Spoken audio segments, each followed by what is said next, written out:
Pan India సినిమాగా Pushpa 2 movie భారీ collections వసూలు చేస్తోంది.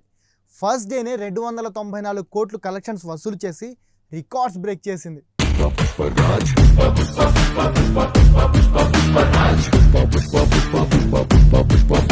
అయితే ఈ సినిమాలో మీకు నచ్చిన సీన్ ఏది అని ఎవరిని అడిగినా వెంటనే జాతర సీన్ అని చెప్పేస్తారు. అల్లు అర్జున్ పట్టుచీర కట్టుకుని డ్యాన్స్ చేసే ఈ సీన్ రాగానే థియేటర్లలో పూనగాలు వచ్చేసాయి.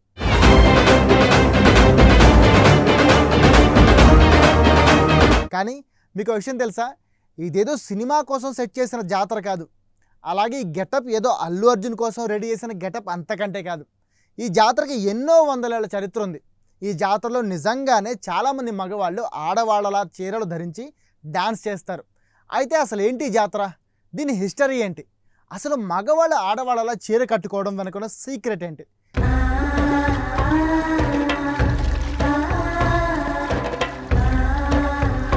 దేవత అంటే అందరూ ఒక చోట చేరి శతసహస్ర నామాలతో పూజలు చేసి నైవేద్యాలు పెడతారు. కానీ ఈ జాతరలో మాత్రం బూతులు తిడుతూ విచిత్రమైన వేషధారణతో అమ్మవారికి పూజలు చేస్తారు. 900 ఏళ్లుగా జాతర ప్రతి ఏడాది ఇలాగే జరుగుతోంది.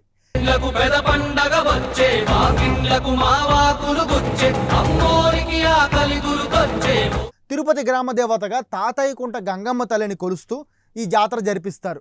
ఈ జాతరను చూసేందుకు పక్క రాష్ట్రాల నుంచి కూడా జనాలు వస్తారు. 8 రోజుల పాటు జరిగే ఈ జాతరని ప్రతి సంవత్సరం మే 1-2 వారాల మధ్య జరపడం ఇక్కడి ఆనవాయితీ. ఈ ఊరి వాళ్ళు జాతర ప్రారంభానికి చాలా రోజుల ముందే చాటింపు వేయిస్తారు.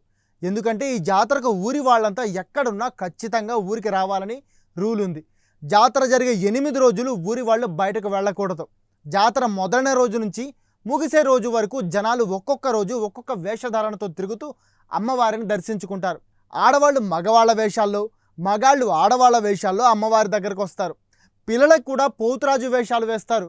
ముఖ్యంగా ఆడవాళ్ళ వేషంలో చీర కట్టుకొని, నగలు పెట్టుకొని, పెద్ద బొట్టు, చేతులకు నిండుగా గాజులు, కాళ్ళకి పట్టీలు మట్టెలు పెట్టుకొని ముఖానికి రంగులు వేసుకొని వచ్చే మగవాళ్ళని చూడటానికి ఇక్కడ చాలామంది జనాలు వస్తారు. ఇలా ఆడవాళ్ళ వేషంలో రావడం వల్ల గంగమ్మ అనుగ్రహం వాళ్ళపై ఉంటుందని, కోరుకున్న కోరికలు తీరుతాయని జనాలు నమ్ముతారు. ఇంకో విచిత్రం ఏంటంటే, ఈ జాతరకు వచ్చిన ప్రతి ఒక్కరూ గ్రామ దేవత అయిన గంగమ్మని జాతర జరిగినన్ని రోజులు పచ్చి బూతులు తిడుతుంటారు. అలా ఎందుకు తిడుతున్నారు అంటే, ఇది కూడా ఆచారంలో భాగమే. నిజానికి మా గంగమ్మకి ఇదే ఇష్టం అంటారు అక్కడ జనాలు. అలాగే గంగమ్మని తిరుమల తిరుపతి శ్రీ వెంకటేశ్వర స్వామి చెల్లెలుగా భావిస్తారు. అందుకే తిరుమలకు వచ్చిన భక్తులు ముందుగా గంగమ్మను దర్శించుకొని అమ్మకి పట్టు చీర, ఆభరణాలని సారెగా పెట్టి ఆ తర్వాతే శ్రీవారిని దర్శించుకునే ఆచారాన్ని కూడా ఇక్కడ వారు పాటిస్తారు. ఇక గంగమ్మ తల్లి చరిత్ర చూస్తే, పూర్వం రాజుల కాలంలో తిరుమలని పాలెగాళ్ళు పాలించేవాళ్ళు.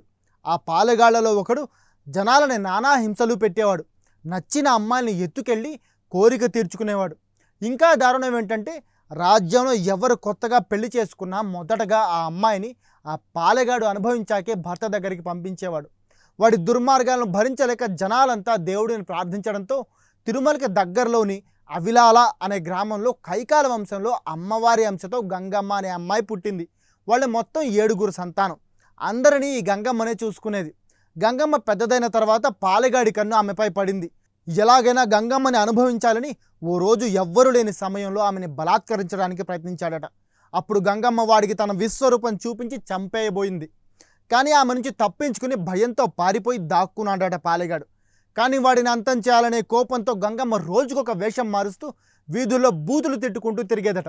అలానే చైత్రమాసం చివరి రోజున దొరవేషం వేసుకున్న గంగమ్మ ఎప్పటిలానే గొంతు మార్చి అరుస్తూ బూతులు తిట్టుకుంటూ వెళ్తుండగా ఆ గొంతు విని తన రాజే వచ్చాడేమో అనుకుని పాలెగాడు బయటకు వచ్చాడు.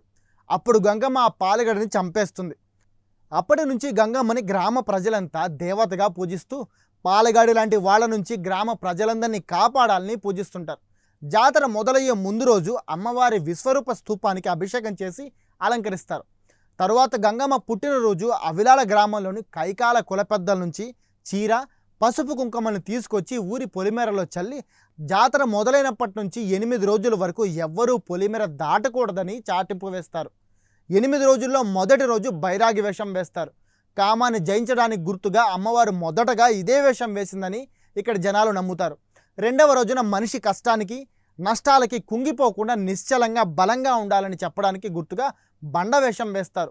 మూడో రోజు తోటి వేషం, ఇది చిన్నపిల్లలు ఎక్కువగా వేస్తారు. 4వ రోజు పాలెగాడిని చంపడానికి అమ్మవారు వేసిన దొర వేషం వేస్తారు. 5వ రోజున మాతంగి వేషం వేస్తారు. అమాయకురాలైన ఆ పాలెగాని భార్యని ఓదార్చడం కోసం అమ్మవారు ఈ వేషాన్ని వేసినట్లు చెబుతారు. 6వ రోజు సున్నపు కుండల వేషం వేస్తారు. ఆ తర్వాత కూడా రకరకాల వేషాలు వేస్తూ తమ కోరికలు తీర్చమని అమ్మవారిని వేడుకుంటారు. ఇక జాతరలో చివరి రోజు చాలా ప్రత్యేకం. ఆ రోజు జాతరలో అమ్మవారి విశ్వరూప దర్శనం జరుగుతుంది. ఇదే జాతరలో అత్యంత ముఖ్యమైన ఘట్టం కూడా. మిగిలిన ఘట్టాలను చూడకపోయినా ఇది మాత్రం చూడడానికి అందరూ వస్తారు. 8వ రోజున ఉదయం కైకాల కుటుంబీకులు నీళ్లలో నీలం రంగు బంకమట్టిని కలిపి అమ్మవారి విశ్వరూపాన్ని తయారు చేస్తారు.